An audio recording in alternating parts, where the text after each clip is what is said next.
સ્વાભિમાની બનીને જીવવું એ ખોટું નથી. મારી પણ ઈચ્છા છે કે મારો દીકરો આત્મનિર્ભર બને.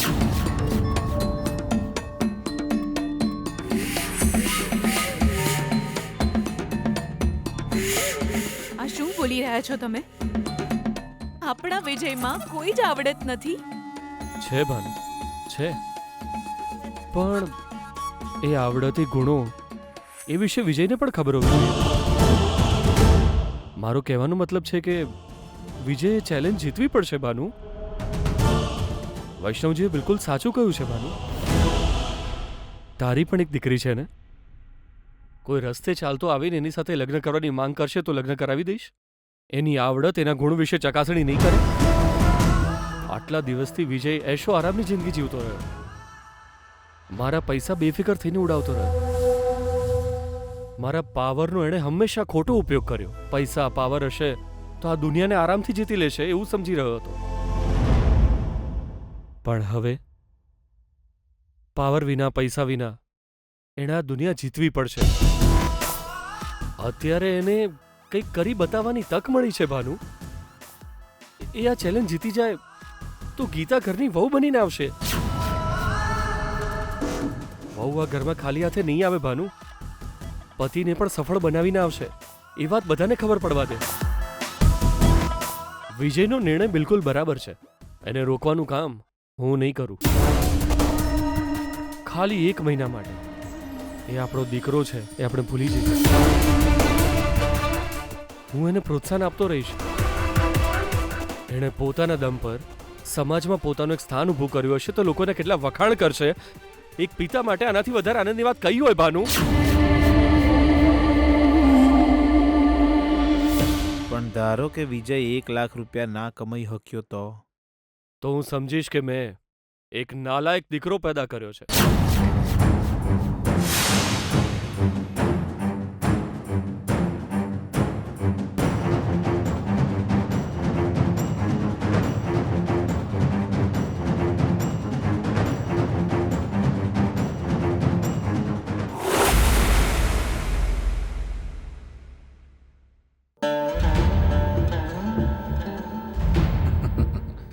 બેટા ગીતા, તેની સાથે ભાગીને બહુ જ સારું કામ કર્યું છે બેટા.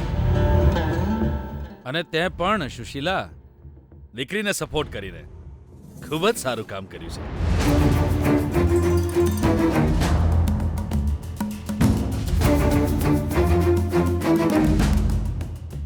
તમે બંને આમ કેમ જોઈ રહ્યા છો? અરે હું મજાક નથી કરી રહ્યો. આ વિજય નામની મુશ્કેલીથી કેવી રીતે પીછો છોડાવો એ હું ક્યારનો વિચારતો. પહેલા તો મને પૈસાવાળા લોકો બહુ જ ગમતા હતા. પણ પૈસાવાળાઓએ મારી દીકરીનું અપમાન કર્યું એ જોઈને પૈસાવાળા અને પૈસાવાળાના નામથી મને નફરત થવા લાગી છે. હવે છે ને વિજય, એ ફસાઈ ગયો. હવે 1 મહિનામાં 1 લાખ, અરે એ તો દૂર છે વાત કમાવાની. એ ખાલી 10 રૂપિયા પણ નહીં કમાય એવો મને ડાઉટ છે.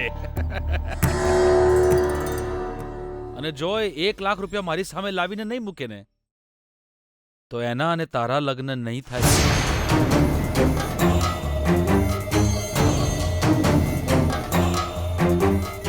અરે શું વાત છે ગીતા બેટા, કેમ આવી રીતે ચૂપચાપ ઊભી છે?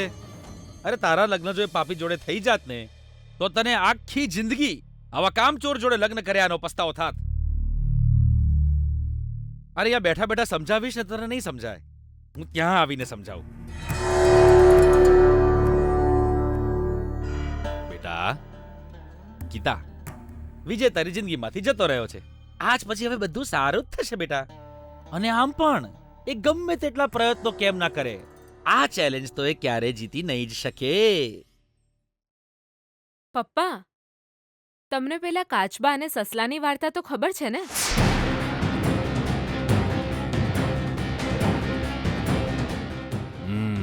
જ્યારે એ બંને રેસ શરૂ કરી તો સસલાએ વિચાર્યું હતું કે એ જ જીતવાનો છે.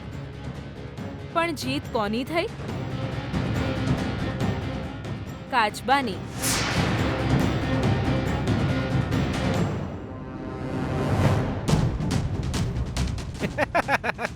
ખબર નહીં કોણે લખ્યું છે કોણે નહીં. અરે એના પર થોડી વિશ્વાસ થાય આપણાથી.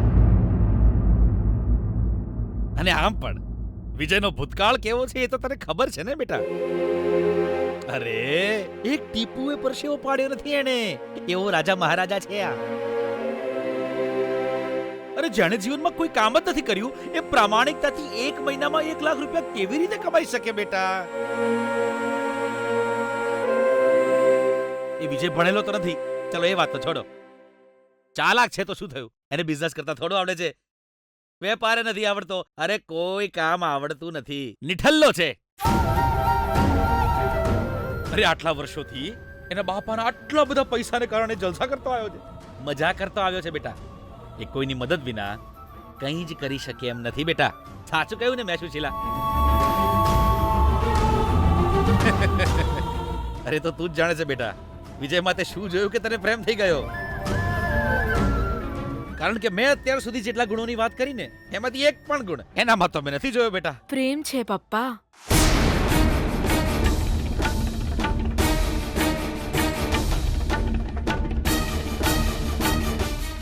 અમારા બંનેની વચ્ચે સાચો પ્રેમ છે પપ્પા. સાચો પ્રેમ હોય તો દુનિયા જીતી શકાય છે. તો પછી આ ચેલેન્જની શું ઓકાત છે પપ્પા? એટલે આ ચેલેન્જ હું હારી જઈશ એવું કહી રહી છે તું મને બેટા? મેં એવું ક્યારે કીધું પપ્પા? મેં કીધું કે વિજય જ જીતશે.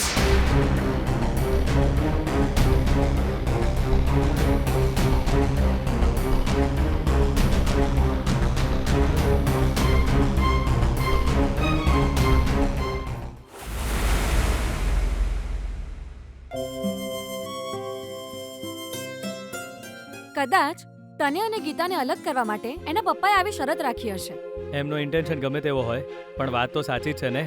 આમ પણ લાખ રૂપિયા કમાવા મારા માટે મુશ્કેલ થોડા છે. કોઈ જોબ જોઈન કરી લઈશ ને મહિનાના એન્ડમાં પૈસા મારા હાથમાં. અરે વિજય, 1 લાખ પગાર મળે એવી નોકરી અચાનક થોડી મળી હશે. તારા પપ્પાનું પણ નામ યુઝ નહીં કરી શકાય, તો પછી નોકરી મળવી તો મુશ્કેલ છે વિજય. ડેડનું નામ યુઝ નહીં કરું અને નોકરીનું સેટિંગ પણ કરી લઉં. આવું કઈ રીતે? સિમ્પલ છે યાર, ઇંગ્લિશમાં વાત કરતા આવડે તો બહુ છે.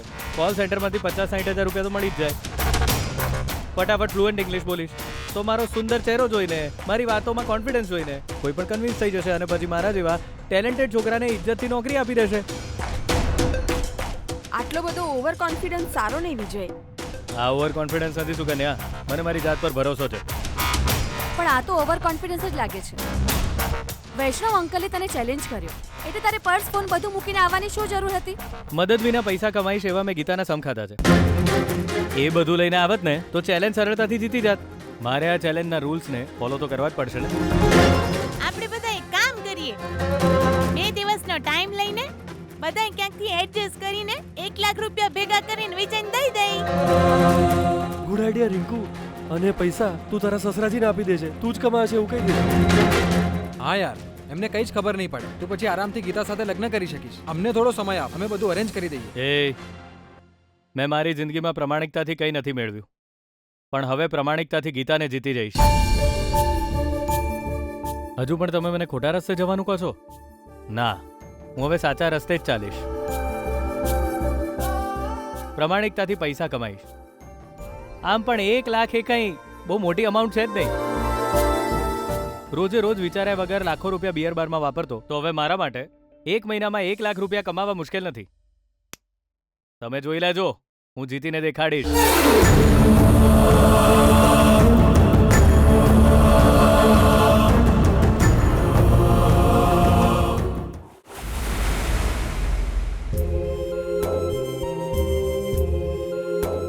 મુશ્કેલ છે વિજય, બહુ જ મુશ્કેલ છે.